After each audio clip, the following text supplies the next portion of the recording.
Good afternoon, everyone. Welcome to the NUS BBA E-Open House live panel. In case you have just joined us, we are now live at the atrium of our very own NUS Business Building, the Mokhtar Riyadi building. I'm excited to bring you to our NUS E-Open House, Be Agile, Be You at NUS Business School, where you enjoy the journey of self-discovery and develop skills to be future ready. We just ended our previous session on finance, analytics and operations, and now we shift gears to answer any questions you may have about our accountancy program.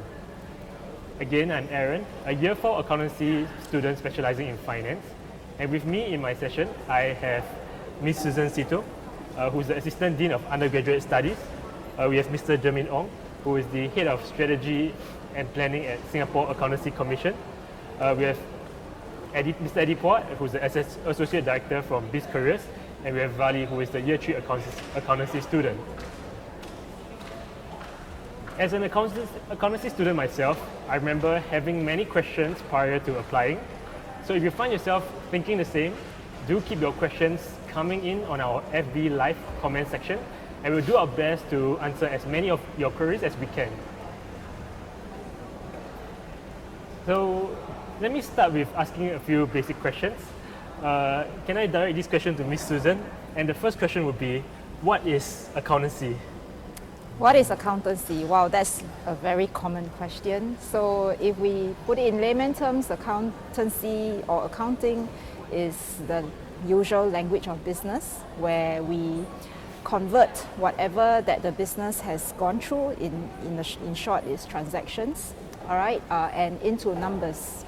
But behind these numbers, there's always stories to tell, and therefore that's the role of accountants. And beyond that, of course, accountants partner businesses to work together towards a sustainable running of businesses. So in short, accountancy is many things apart from just the language of business. All right, thank you for Aaron. your sharing. Second question which I have is, what are the career prospects of an accountancy degree, and how has technology affected this field? Can I get Jermin to answer this question, please? Okay, this is also a very good question. In fact, we just carried out a major study called the Jobs Transformation Maps for the accounting sector recently. It was launched in January earlier this year. We looked over 58 job roles. And the good thing about the findings from this study is that although there may be some changes in the job scope of accountants, but the overall good thing is that the demand for accountants is expected to increase.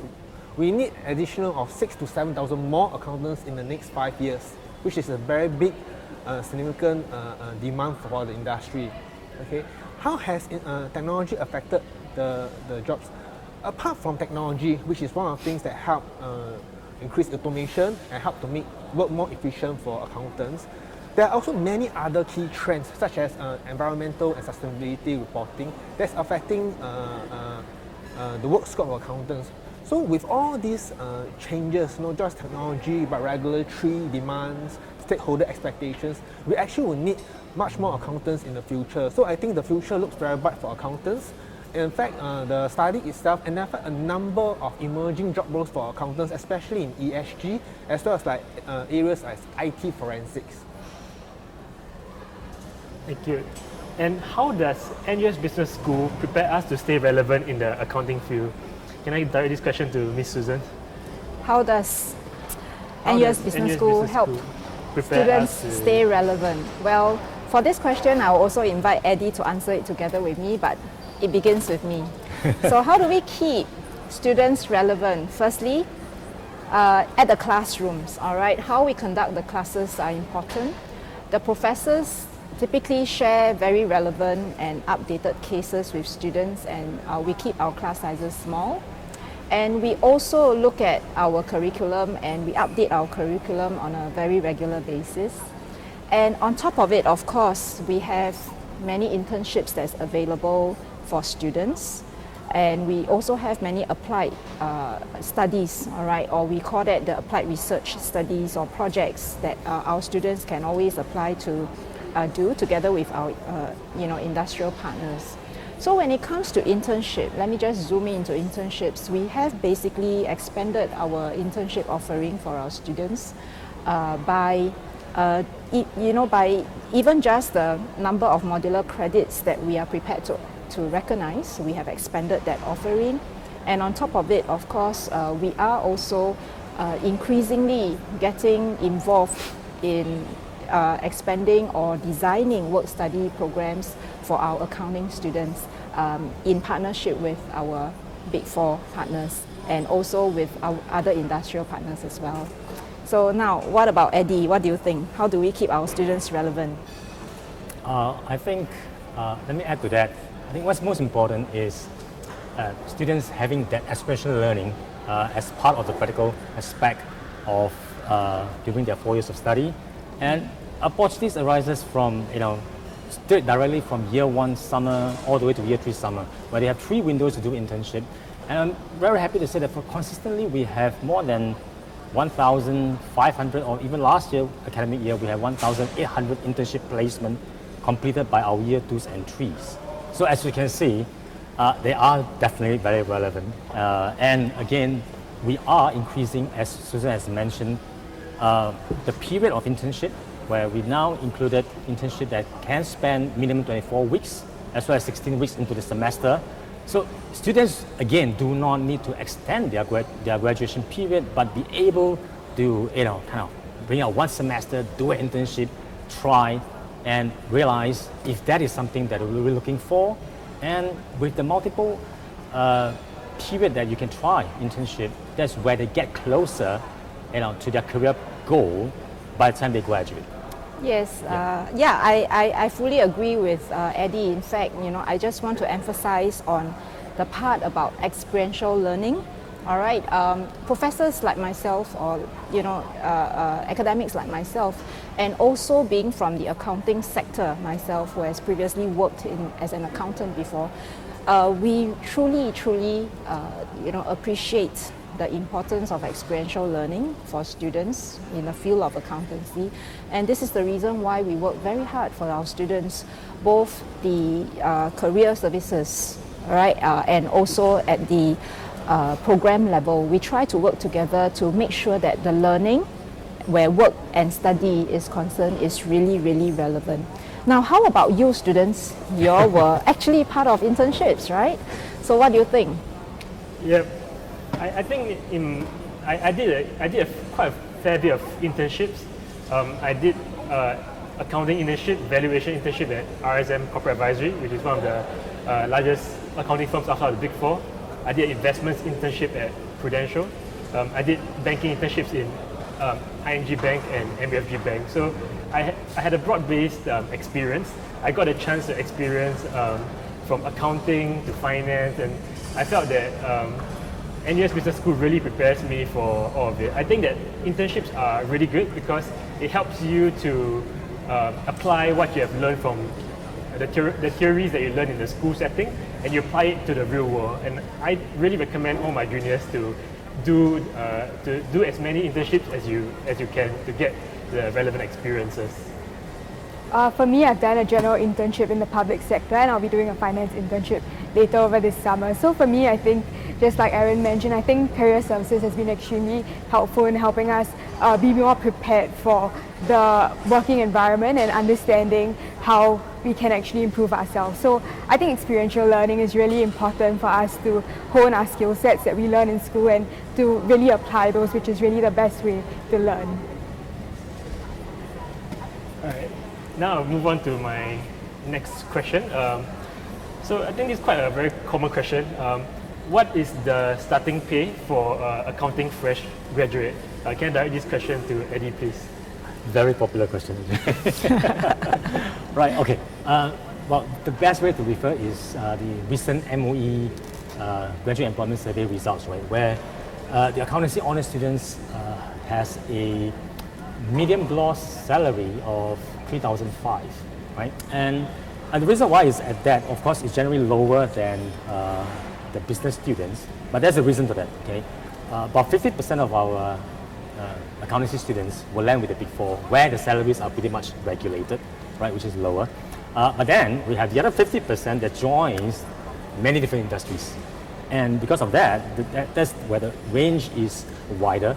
And therefore, when you average them out, yes, it is around that figure. But if you talk about the mean salary, this year's was our record highest at almost 4,002, right? So students, I guess you guys are expecting salaries to go up as a constant trend that we're seeing right now. And year on year, it is matching up with what the industry is paying. So I guess we're looking at a very good trend here. Thank you for the question. Alright, so I have a few questions from the FD live comments. I think there are a few questions which I can answer.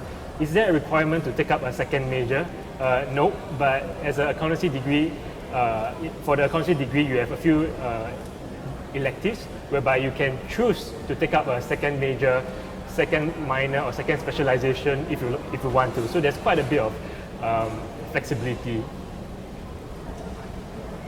Is there an interview phase for admissions to NUS Accountancy? No. Alright, so I'll move on to the next question. Will I become a chartered accountant once I complete my accountancy degree in NUS? So can I direct this question to Okay, let's answer it together, all right? Okay, so it starts with me. Well, will you become a chartered accountant directly after graduation? The answer is no.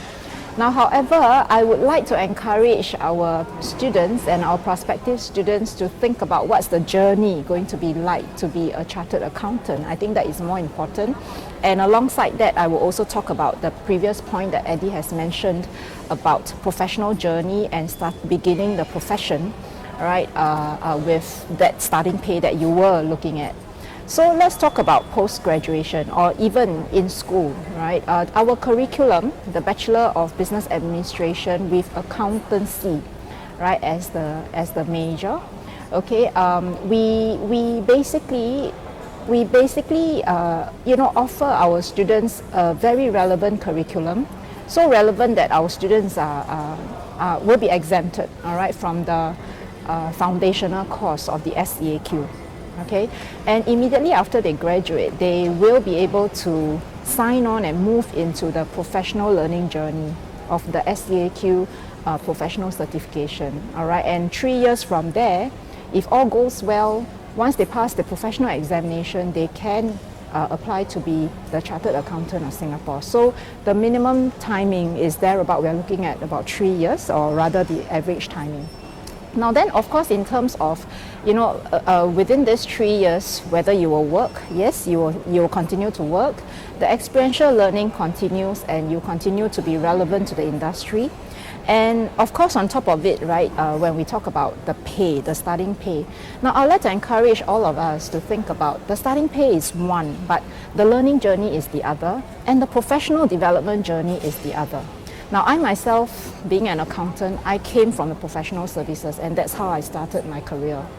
And I can say that though the starting pay may look like it is at median, okay, as compared to many other professions, but I can attest that the professional development journey for me alone was tremendous. It was really, I went on a great adventure developing myself, and at the same time, I would also like to encourage us to think of the longevity of the career and also the increment rate, all right, on a yearly basis as to how your pay would increase commensurate with your experience as well. So we look at and we focus long term, we focus on the longevity of the career, what it can bring you. Yes, back to you, Aaron. Okay. Yeah. So I'll just take some comments and then from the Facebook live chat, and then I could post this question to the floor, right? So Michelle J asks, she understands that the accounting program in NUS is not a specialized degree, unlike other accounting programs. May I ask, in what ways is NUS accountancy program different from a specialized degree, and how are the curriculum or opportunities for students different? Okay, so I suppose I will take this question because this is a curriculum related question. Well, as I mentioned earlier, right, our degree is Bachelor of Business Administration, and our students specialize in accountancy, or you can call it like major in accountancy within the business school. Whether you think that it is a specialized degree or not, and whether it is not the same as other universities, well, it all depends on your needs, your aspirations, your goals, and how you define it. Now, across Singapore, I would say the degree that we offer, right, compared to other degrees, they all would, they are comparable in a sense that they would give the exemption to the foundational layer, all right, to SCAQ, and that in that sense, our students can proceed straight away to the professional SCAQ learning journey, all right, towards the certification. So I would say, our bachelor degree, all right, I would say we give our students the best of both worlds, in fact. Because it is Bachelor of Business Administration, we arm our students with the relevant business knowledge to be the good accountants that the industry is looking for. Because if without sufficient business knowledge, our accounting students wouldn't know how to maneuver within the accountancy practice and to be able to partner the business leaders in ensuring that businesses are sustainable and ensuring that businesses are run with all the stakeholders in mind. Okay? Anything else to add? I'm okay. I think I Yeah, totally okay. agree All with what Susan has mentioned. And with that, we do get the general sensing from the industry as well. Thank you. All right, I'll move on to the next question. This is by Julia Tan. How does NUS Accountancy prepare us for the Chartered Accountant exam?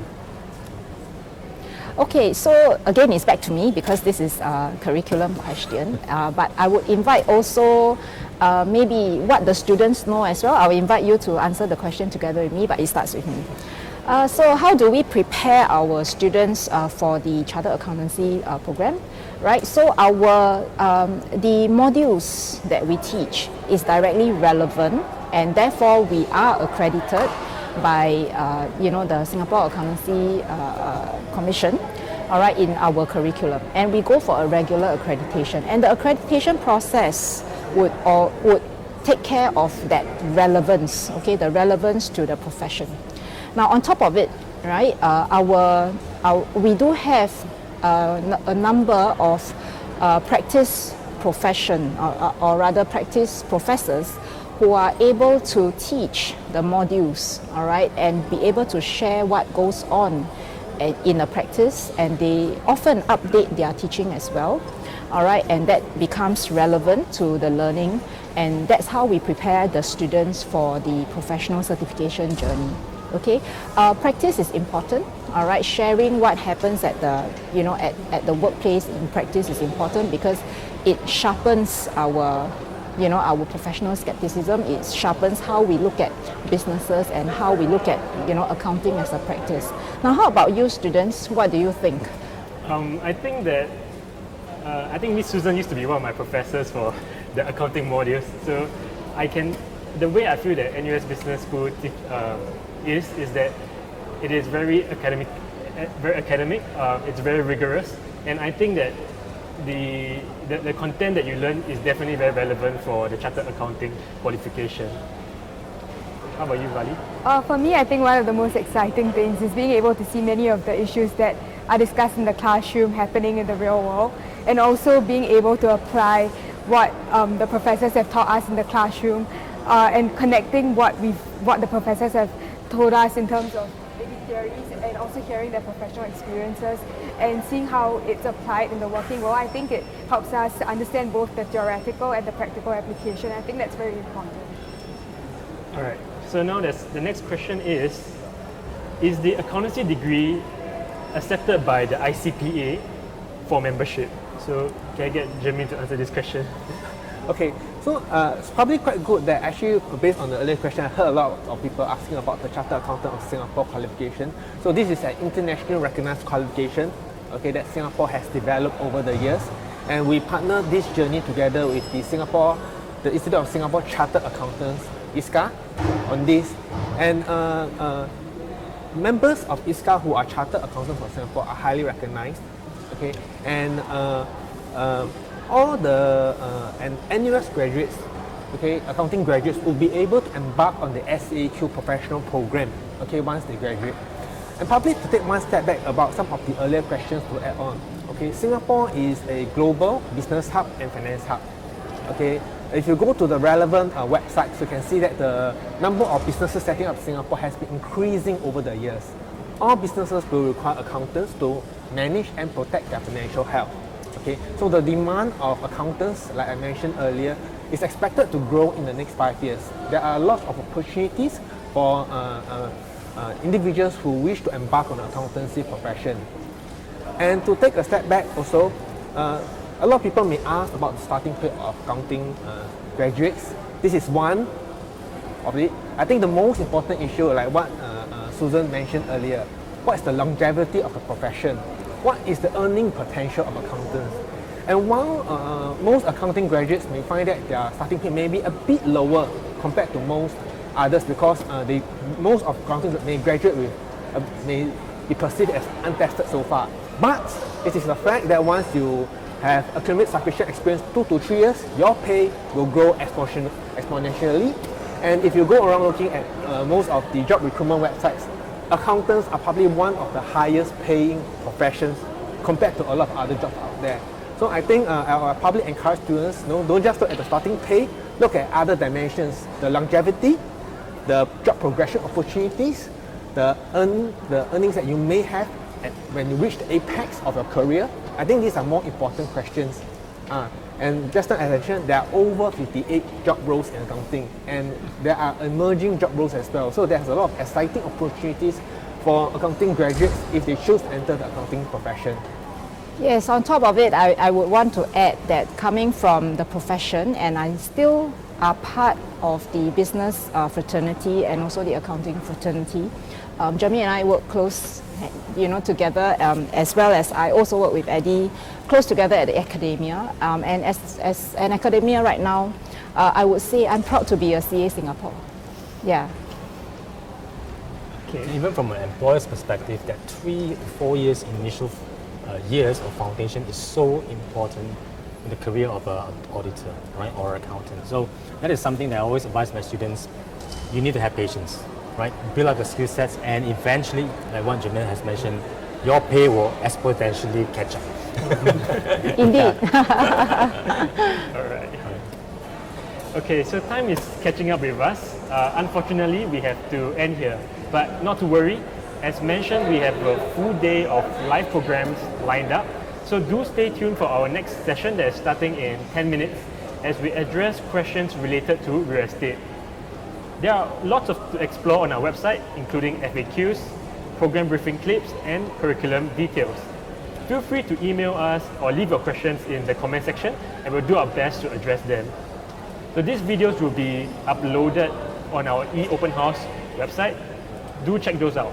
So with that, I'm Aaron, together with Jermaine, Miss Susan, Eddie, and Vali. Thank you for joining us.